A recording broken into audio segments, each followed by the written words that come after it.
Good morning. घरात sunlight येणं हे खूप पॉझिटिव्हिटी देऊन जातं. आमचं एक कोलॅबरेशन शूट चाललेलं म्हणून रेडी झाले होते आणि नंतर पट्टापट आवरून मी माझ्या मूळ अवतारात आलेले आहे. काय अनु, काय बोललास? काही बोललास का? मम्मी आल्यावरच प्रॉन्स आणणार. साफली करावं लागतं.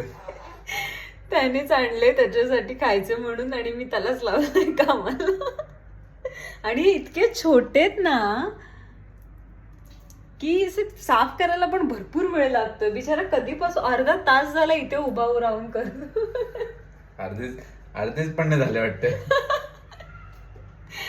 Enjoy prawns. मी तर बनवेन फक्त. हे वायरी काढाव्या लागतात ना, वायरी आतल्या. या अशा दाखव, दिसतात कसं. या वायरी काढाव्या लागतात ना, या त्याच्यामुळे वेळ लागतोय ना.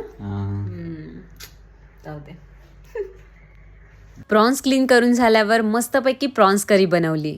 पण नंतर वरचं आवरून त्याला झोपवून मी जेवले 10:30 नंतर. मग 11:15च्या आसपास मी माझ्या भाज्या क्लीन करायला घेतल्या. क्लीन म्हणजे मी फक्त पिशव्या काढल्या आणि ॲज इट इज फ्रीजमध्ये ठेवून दिल्या. आणि प्रॉन्स रेसिपी ही सेम मी आधी बांगड्याचं तिखलं बनवलेलं त्याच्यासारखीच आहे. सो नक्की ट्राय करा. Okay, bye.